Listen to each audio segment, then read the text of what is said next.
بسم اللہ الرحمن الرحیم۔ اللہ سبحانہ و تعالیٰ نے ہر قوم کی رشد و ہدایت کے لیے نبی بھیجا۔ قرآن و حدیث میں جن انبیاء کے ناموں کا ذکر ہے ان کی تعداد 100 کے قریب ہے، جبکہ اللہ سبحانہ و تعالیٰ نے تقریباً 1,24,000 پیغمبر بھیجے۔ جب اللہ سبحانہ و تعالیٰ نے قرآن میں یہ فرما دیا ہے کہ میں نے ہر قوم کے لیے نبی بھیجا ہے، تو پھر ہزاروں سالہ تہذیب رکھنے والا ہندوستان کیسے نبی سے محروم رہ سکتا تھا؟ ہندوؤں کی مشہور مذہبی کتابوں میں ایک خالق و مالک، جنت و دوزخ اور آخرت کا تصور موجود ہے۔ اس کے علاوہ سرور کائنات، فخر دو جہاں حضرت محمد صلی اللہ علیہ وآلہ وسلم کے بارے میں بھی واضح پیشن گوئیاں ہندو مت کی کتابوں میں موجود ہیں۔ سنسکرت اور ہندو مذہب کے مایہ ناز پروفیسر، جو کہ الہ آباد یونیورسٹی بھارت میں بطور پروفیسر خدمات انجام دے رہے ہیں، انہوں نے ہندی زبان میں ایک کتاب کلکی اوتار اور محمد صاحب کے نام سے لکھ کر بھارت میں تہلکہ مچا دیا ہے،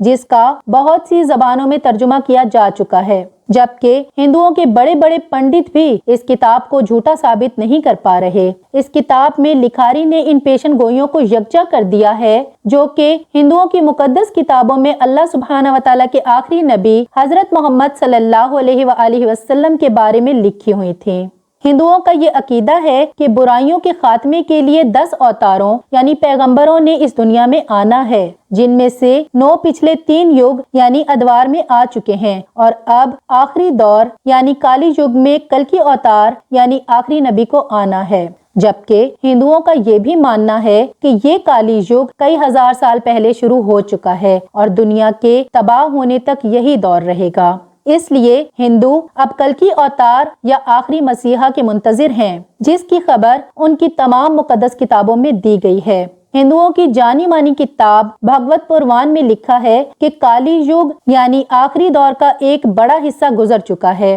یہی وہ دور ہے کہ جس میں بھگوان نے آخری اور طاقتور اوتار کو بھیجنا ہے۔ ناظرین گرامی، یہ یاد رہے کہ پیغمبر اور اوتار ہم معنی الفاظ ہیں، جس کا تصور ہندو مذہب میں موجود ہے۔ بھگوت پروان کے اشلوک میں کلکی اوتار یعنی آخری پیغمبر کی جائے پیدائش، خاندان اور والد کے بارے میں کچھ یوں لکھا ہے۔ وہ کلکی وشنو یش عبداللہ کے گھر شمبھل مقام امن یا مکہ کے بڑے بروہت کے خاندان میں پیدا ہوں گے۔ ناظرین گرامی، اس پیشن گوئی کے مطابق کلکی اوتار یعنی آخری نبی جہاں پیدا ہوں گے اس کا نام شمبھل ہوگا۔ ڈاکٹر وحد پرکاش اپنی شہرت یافتہ کتاب کلکی اوتار اور محمد صاحب کے صفحہ نمبر 29 پر لکھتے ہیں کہ سنسکرت زبان میں لفظ شمبھل کو 3 معنوں میں لکھا جا سکتا ہے۔ پہلا یہ کہ شمبھل کا معنی امن کی جگہ ہے، دوسرا یہ کہ وہ مقام جو پانی کے قریب ہو، تیسرا معنی یہ ہے کہ ایسا مقام جس کی طرف لوگ کھینچے چلے جائیں، اور یہ تو سبھی جانتے ہیں کہ دنیا بھر میں مکہ کے علاوہ ایسا کوئی مقام نہیں۔ اس پیشن گوئی میں دوسری بات یہ بتائی گئی ہے کہ کلکی اس شہر کے بڑے بروہت کے گھر میں پیدا ہوں گے، اور یہ ایک معروف حقیقت ہے کہ نبی اکرم صلی اللہ علیہ وآلہ وسلم کے دادا جناب عبد المطلب قریش مکہ کے سردار اور بیت اللہ کے متولی تھے۔ زیر نظر پیشن گوئی میں کلکی اوتار یعنی آخری نبی کے والد کا نام وشنو یش لکھا گیا ہے۔ وشنو یش کی تعریف ہندوؤں کی مقدس کتاب رگ وید میں اس طرح سے بیان کی گئی ہے۔ وشنو خدا کا نام ہے اور یش کا معنی ہے بندہ یا غلام، یعنی وشنو یش کا مطلب ہوگا اللہ کا بندہ، جبکہ محمد صلی اللہ علیہ وآلہ وسلم کے والد محترم کا نام بھی عبداللہ یعنی اللہ کا بندہ ہی ہے۔ کلکی پروان کے صفحہ نمبر 11 پر کلکی اوتار یعنی آخری نبی کی والدہ کا نام سومتی لکھا گیا ہے۔ سنسکرت میں اس کے معنی پر امن یا امن والی کے ہیں،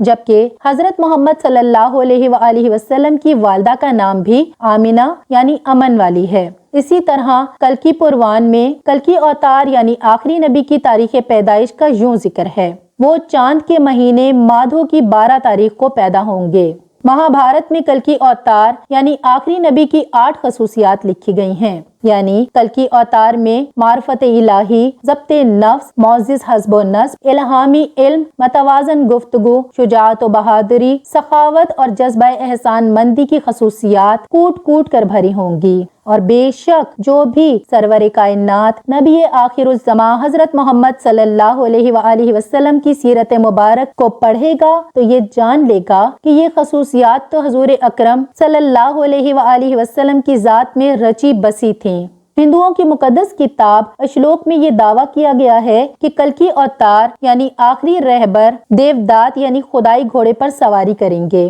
جبکہ محمد مصطفیٰ صلی اللہ علیہ وآلہ وسلم نے اللہ کے بھیجے نایاب براق پر سفر معراج کیا، جس سے ایک اور پیشن گوئی بھی پوری ہوتی ہے کہ ہندو جس کلکی اوتار کا انتظار کر رہے ہیں وہ محمد عربی صلی اللہ علیہ وآلہ وسلم ہی ہیں۔ کلکی پروان نامی ہندی کتاب کے صفحہ نمبر 5 پر کلکی اوتار یعنی آخری نبی کی یہ پیشن گوئی بھی ہے کہ وہ اپنے 4 ساتھیوں کے ساتھ مل کر شیطان کو تباہ و برباد کریں گے۔ اس کے علاوہ ایک اور اہم پیشن گوئی بھی ہے کہ جس کا ترجمہ یوں ہے، جنگ کے میدان میں ان کی دیوتاؤں کے ذریعے مدد کی جائے گی، جبکہ ہندو مذہب میں فرشتوں کے لیے دیوتا کا لفظ عام استعمال کیا جاتا ہے۔ اب اگر دیکھا جائے تو نبی مکرم صلی اللہ علیہ وآلہ وسلم کی فرشتوں کے ذریعے کئی مرتبہ مختلف غزوات میں مدد کی، جس کا ذکر قرآن میں بھی موجود ہے۔ ناظرین گرامی، محمد عربی صلی اللہ علیہ وآلہ وسلم وہ ہستی ہیں کہ جن کے بارے میں قدیم مذاہب کے ماننے والوں کو خود ان کی مذہبی کتابوں میں کھلی خوشخبریاں اور پوری انسانیت کے یکجا لیڈر کی حیثیت سے تسلیم کرنے کی ہدایات دی جا چکی ہیں،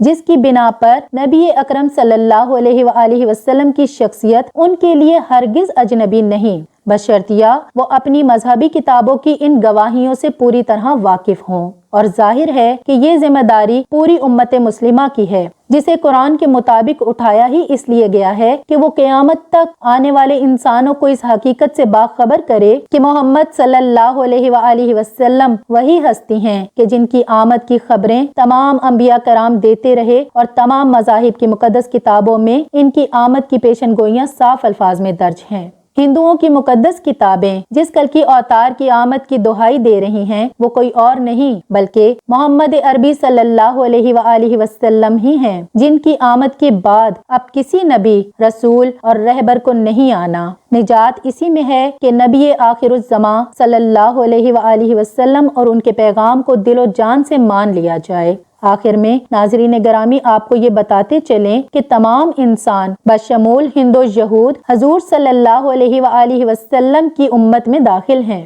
البتہ جنہوں نے حضور کو نبی مان کر آپ کی تمام باتوں کی تصدیق کی اور کلمہ طیبہ کا اقرار کیا تو ایسے لوگ مسلمان اور امت اجابت کہلاتے ہیں، اور جنہوں نے آپ کو نبی نہ مان کر آپ کی باتوں اور کلمہ کا انکار کیا تو ایسے لوگ غیر مسلم ہیں اور امت دعوت کہلاتے ہیں۔ اللہ سبحانہ و تعالی مجھے اور اس ویڈیو کو دیکھنے والے ہر انسان کو نبی محترم صلی اللہ علیہ وآلہ وسلم کی زیارت نصیب فرمائے، اور بروز قیامت ہمیں رسول کریم صلی اللہ علیہ وآلہ وسلم کی شفاعت نصیب ہو، آمین یا رب العالمین۔